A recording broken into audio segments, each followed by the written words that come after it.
नमस्कार दोस्तों, इस वीडियो में हम लोग बात करेंगे एफएसएच और एलएच टेस्ट के बारे में।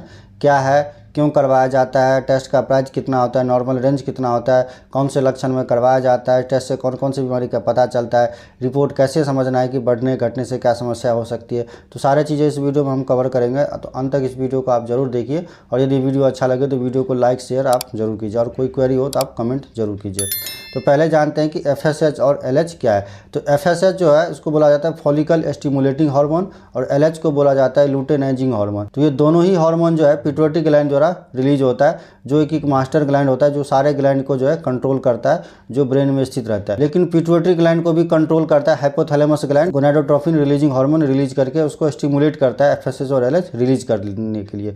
तो बेसिकली ये है कि पिट्यूटरी ग्लैंड द्वारा एफएसएच और एलएच रिलीज होता है, लेकिन पिट्यूटरी ग्लैंड तभी रिलीज करेगा जब हाइपोथैलेमस ग्लैंड जो है गोनाडोट्रोपिन रिलीजिंग हार्मोन रिलीज करेगा। अब हम लोग जानते हैं कि एफएसएच और एलएच का क्या काम होता है। तो बेसिकली एफएसएच और एलएच जो होता है महिलाओं में करवाया जाता है, जब किसी महिला को जो है प्रेगनेंसी से रिलेटेड या पीरियड से रिलेटेड कोई समस्या होता है तो उसमें करवाया जाता है। बेसिकली इसको जो फीमेल हार्मोन भी बोला जाता है, लेकिन मेल और फीमेल दोनों में ये टेस्ट करवाया जाता है। तो ये जो हार्मोन होता है रेगुलेट करता है महिलाओं में मेंस्ट्रुअल साइकिल को। उसके बाद जो है फॉलिकल जो है प्रोड्यूस करने के लिए ट्रिगर करता है महिलाओं में, वो महिलाओं को ओवरी को जो है फॉलिकल प्रोड्यूस करने के लिए, जिसको हम एग बोलते हैं, तो उसको प्रोड्यूस करने के लिए ट्रिगर करता है। पुरुषों में जो है स्पर्म बनाने में ये जो हेल्प करता है, सेक्स हार्मोन बनाने में ये हेल्प करता है। उसके बाद जो है गोनेट्स, जिसको ओवरी और टेस्टिस होता है, उसके ग्रोथ और फंक्शन और डेवलपमेंट में जो ये हेल्प करता है। उसके बाद जो हम अगर एफएसएच की बात करें तो एफएसएच जो बेसिकली जो महिलाओं में ओवरी होता है उसको प्रोडक्शन डेवलपमेंट और उसमें जो है फॉलिकल को बनाने में ये हेल्प करता है। एफएसएच उसको ट्रिगर करता है। और फॉलिकल क्या होता है, जो एग का जो है इमेच्योर एग जो होता है उसको फॉलिकल बोला जाता है। तो ये जो है प्रेगनेंसी के लिए जो रिस्पॉन्सिबल होता है। और एफएसएच जो है पुरुषों में जो है वो काम करता है स्पर्म को बनाने में, यानी कि टेस्टिस को स्टिमुलेट करता है जो है स्पर्म को प्रोड्यूस करने में। और एलएच का काम होता है जो है ट्रिगर करता है ओव्यूलेशन का। ओव्यूलेशन का मतलब होता है फॉलिकल जो होता है इमेच्योर एग जो होता है वो मैच्योर एग में कन्वर्ट करने के लिए महिलाओं में एलएच जो है रिस्पॉन्सिबल होता है, ट्रिगर करता है। और एलएच जो होता है जो है पुरुषों में जो है टेस्टोस्टेरोन को प्रोड्यूस करने में ये हेल्प करता है, उसको ट्रिगर करता है। एफएसएच और एलएच जो है एबनॉर्मल हो जाए तो क्या क्या समस्या हो सकती है। तो बेसिकली अगर एफएसएच और एलएच एबनॉर्मल हो तो इसका मतलब ये हो सकता है कि हाइपोथैलेमस ग्लैंड में कोई समस्या है या पिट्यूटरी ग्लैंड में कुछ समस्या है, जिस कारण जो है एफएसएच और एलएच जो है सही से रिलीज नहीं हो रहा है। क्योंकि एफएसएच जो है एलएच जो है वो पिट्यूटरी ग्लैंड और हाइपोथैलेमस ग्लैंड द्वारा रिलीज होता है और कंट्रोल होता है। और यदि ओवरी में कुछ समस्या हो, टेस्टिस में कुछ समस्या हो, जिस कारण जो एफएसएच और एलएच का वैल्यू या तो ज़्यादा हो सकता है या तो कम हो सकता है। और अगर इस एफएसएच और एलएच कम हो तो देखा गया है कि महिलाओं और पुरुषों में जो इनफर्टिलिटी की समस्या हो सकती है, क्योंकि फिर जो है एग जो है सही से नहीं बन पाएगा, महिलाओं में फॉलिकल नहीं बन पाएगा, जिस कारण जो है कंसीव नहीं हो पाएगा प्रेगनेंसी। उसके बाद जो पुरुषों में जो है स्पर्म सही से नहीं बन पाएगा, प्रोडक्शन नहीं हो पाता है। एफएसएच और एलएच के एबनॉर्मल होने से पीरियड्स जो है इरेगुलर हो जाता है। किसी महिला को जो है जल्दी पीरियड्स आएगा, किसी महिला को लेट से पीरियड्स आता है, किसी को पीरियड्स के दौरान जो है बहुत ज़्यादा ब्लीडिंग होता है, किसी को कम ब्लीडिंग होता है। तो ये सारी समस्या देखने को मिल सकता है। उसके बाद जो है अगर जो बच्चे होते हैं उसमें देखा गया है कि जो प्यूबर्टी है, यानी कि जो स्पर्म का बनना या जो है बच्चों में जो मेंस्ट्रुअल साइकिल स्टार्ट होने का जो टाइम रहता है वो जल्दी स्टार्ट हो जाता है या लेट से स्टार्ट होता है अगर एफएसएच और एलएच एबनॉर्मल हो तो। उसके बाद ओवरी और टेस्टिस का जो है वो फंक्शन सही से नहीं काम कर पाता है। उसके बाद जो है पिट्यूटरी ग्लैंड या हाइपोथैलेमस ग्लैंड में कोई समस्या हो तो जो भी है एबनॉर्मल हो जाता है। तो ये सब सारे समस्या है जिसमें जो एफएसएच और एलएच एबनॉर्मल हो जाता है।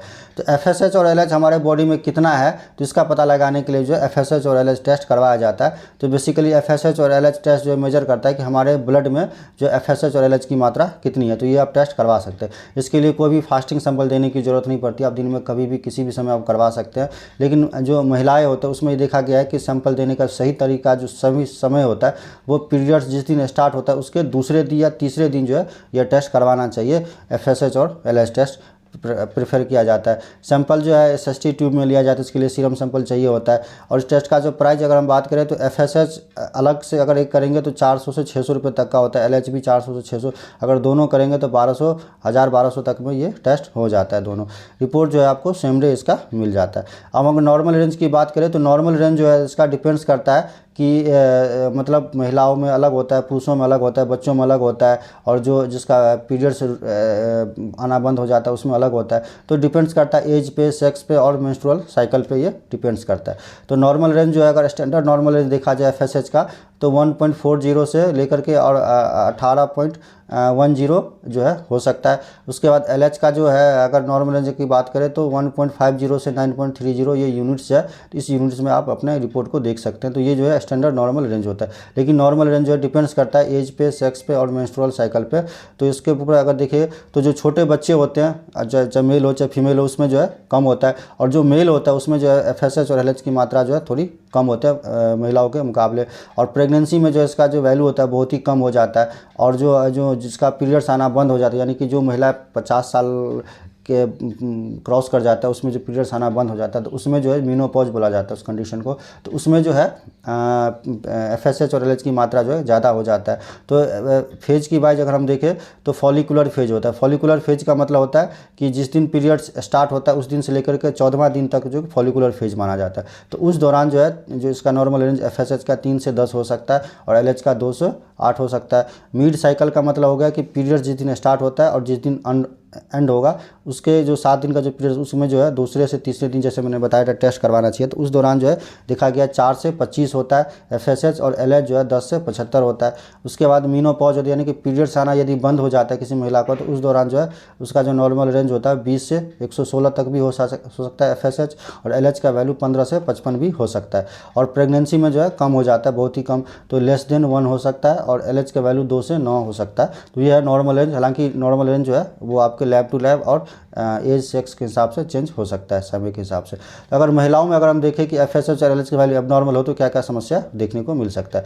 तो यदि FSH और LH का वैल्यू हाई हो तो इसका मतलब इसको बोला जाता है प्राइमरी ओवरियन फेल्यूर, यानी कि ओवरी में कुछ ना कुछ समस्या है जिस कारण जो FSH और LH का वैल्यू बढ़ गया है। अगर किसी महिला को मेनोपॉज हो रखा है, यानी कि अगर पीरियड्स आना बंद हो गया 45 साल 50 साल बाद, तो उसमें जो है FSH और LH का वैल्यू बढ़ सकता है। उसका जेनेटिक एबनॉर्मलिटी अगर किसी को हो जिसको टर्नर सिंड्रोम बोला जाता है, अगर कोई कीमोथेरेपी ले, रेडिएशन, ऑटोइम्यून डिसऑर्डर के केस में, अगर ओवरी में कुछ समस्या हो तो उस केस में, थायराइड एड्रिनल डिजीज हो गया और PCOD है, PCOS है, तो उस केस में भी जो है FSH और LH का वैल्यू बढ़ सकता है।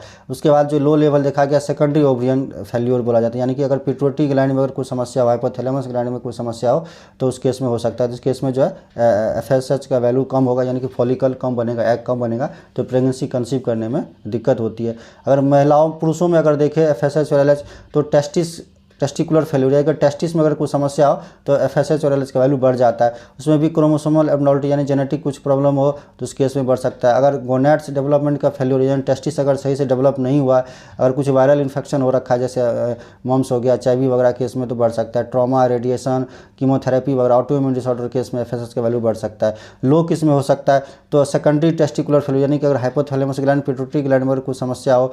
अगर LH का वैल्यू अगर पुरुषों में लो होता है तो टेस्टोस्टेरोन जो होता है वो स्पर्म का प्रोडक्शन कम कर देता है और जिस कारण जो है स्पर्म बहुत कम रिलीज होता है या स्पर्म की क्वालिटी कमज़ोर हो जाता है, जिस कारण से इनफर्टिलिटी देखने को मिलता है। सेक्सुअल डिसफंक्शन हो सकता है, लैक ऑफ सेक्सुअल इंटरेस्ट हो जाए। तो छोटे बच्चों में अगर FSH और LH का वैल्यू एबनॉर्मल हो तो देखा गया है कि प्यूबर्टी जो होता है यानी कि वो लेट स्टार्ट होता है, यानी कि जो मैच्योर जो होता है वो बहुत ही लेट, 12 साल में अगर बच्चे का पीरियड्स आना स्टार्ट हो जाता है तो उसमें देरी से पीरियड्स स्टार्ट होना होगा। स्पर्म का प्रोडक्शन जो है देरी से बनना स्टार्ट होगा। हाई लेवल हो जाता है तो अर्ली प्यूबर्टी हो जाएगा, यानी कि दाढ़ी आना जल्दी हो जाएगा।